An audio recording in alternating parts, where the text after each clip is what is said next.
Sa lalim po ng inabot ng aming pagsisiyasat, sukdulang nakakarimarim na ang aming nadiskubre. These DPWH officials reached the lowest of the low and the highest of the high in the many corners of casinos across the country. On top of their multi-million peso wristwatches, signature clothes, and sneakers, and whatever else lavish lifestyles, these 5 erstwhile DPWH officials of the Bulacan First District Engineering Office gained them a moniker, BGC Boys. Not Bonifacio Global City Boys, Mr. President, but rather the Bulacan group of contractors as they have been known to casino employees. Hindi tambay ng high street sa BGC ang mga ito. Hell Street siguro, Mr. President. At siyempre, nagtatago sa mga aliases ang BGC Boys. Let me do a roll call, complete with valid identification cards like driver's licenses from the Land Transportation Office, but this is a separate matter to be investigated, my distinguished colleagues. Ang kakasibak lamang na DPWH OIC Assistant Regional Director ng Region 4A at dating District Engineer ng Bulacan na si Henry Alcantara, alias Joseph Castro Villegas. OIC District Engineer ng Bulacan, First District, Bryce Erickson G. Hernandez, alias Marvin Santos de Guzman. Assistant District Engineer JP D. Mendoza, alias PJ Castro Asuncion. DPWH Engineer 2 RJ Dumasic, introducing himself as a contractor from Sims Trading Corporation with alias Sandro Bernardo Park at Edric San Diego as himself. They may hide their identities, but having spent practically all my law enforcement years conducting intelligence and investigative work, I know criminals when I see them. No matter how real-looking their IDs are, no matter how long they were able to thrive in the shadows, no one can shield them from the day of reckoning that they deserve. Lalong-lalo na kung lantaran at walang pakundangan na ang pagnanakaw at paglustay ng kaban ng bayan, Mr. President. Base sa mga dokumentong nakalap namin mula sa PAGCOR, malulula tayo sa laki ng halagang naging talo sa kasino ng 5 ito. 950 million in gross losses, Mr. President. Base ang mga ito sa official at validated na record mula mismo sa 13 kasino sa Metro Manila, Cebu at Pampanga. Halimbawa, itong si former Assistant District Engineer at OIC, District Engineer Bryce Hernandez, alias Marvin Santos de Guzman, mayroong combined gross losses sa mga kasino na 435 million pesos. Halos hindi sila nagkakalayo ng OIC Assistant District Engineer niya na si JP Mendoza alias PJ Castro Asuncion na may 418 million pesos sa nakabuwang talo sa iba't ibang mga kasino. Ang former District Engineer na si Henry Alcantara na hindi naman tumanggi na pumapasok at nagsusugal sa kasino ay nakapagpatalo ng 68,000 pesos pero bilang Henry Alcantara lamang yan. Ang mas malaking bulto ng kanyang talo habang nagtatago sa kanyang alias na Joseph Castro Villegas ay tumataginting na 36.7 million pesos in gross losses.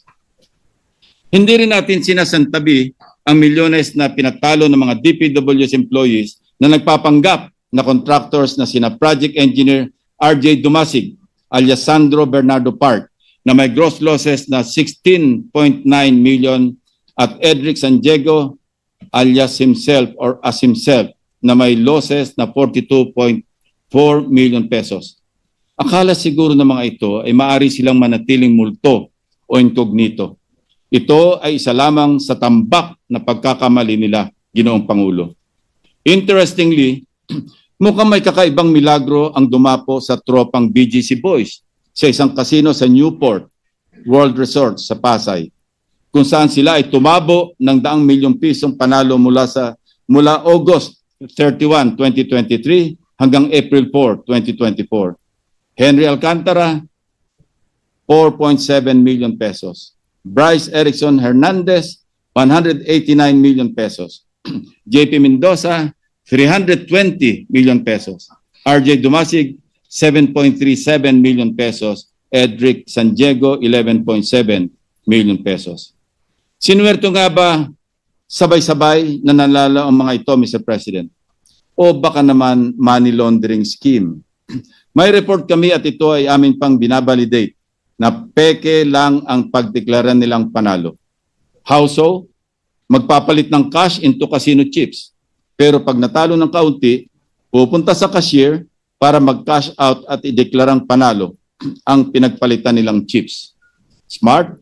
Your guess at this point is as good as mine. Sa Okada naman, may naka-record na one gaming activity mula October 17 to 18, 2022, sina Henry Alcantara, Bryce Hernandez, RJ Dumasig at JP Mendoza, na kung saan maliban kay Henry Alcantara na nanalo ng 301,000 pesos, umuwing talunan ang ibang BGC boys dahil sa total losses na 1.75 million pesos. Mr. President, let me show you the record of cash to chips and chips to cash transactions of the BGC boys sa mga kasino na pinasyalan nila mula taong 2023 hanggang 2025. Henry Alcantara, alias Joseph Castro Villegas, cash to chips, 1.1 billion 428,170,000. Yes, Mr. President, you heard it right, my dear colleagues. B as in billion, hindi M or million. Cash to chips, 997,765,000 pesos. Bryce Hernandez, alias Marvin Santos de Guzman, cash to chips, 659,910,000 pesos. Chips to cash, 1,385,360,250 pesos.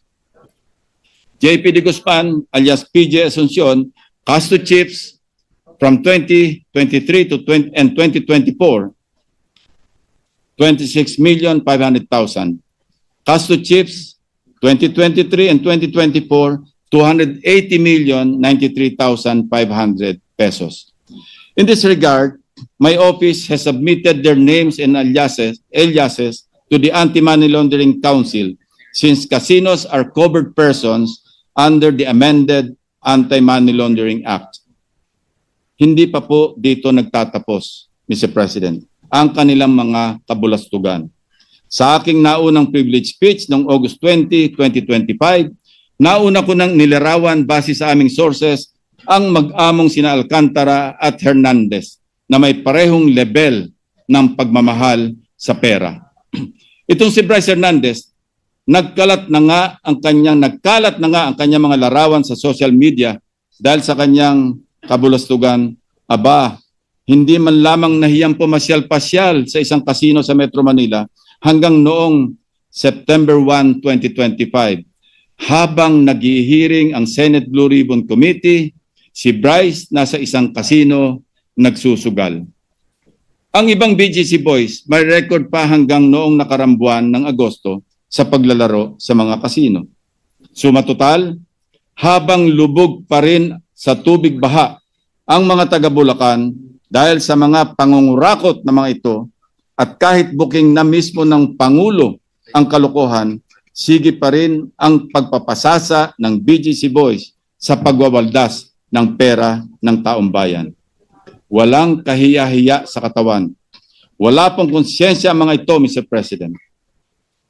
Kung garapala ng pagwawaldas ng kaban ng bayan sa mga kasino, lalong garapala ng kanilang pagduduktor ng mga dokumento para makapagnakaw.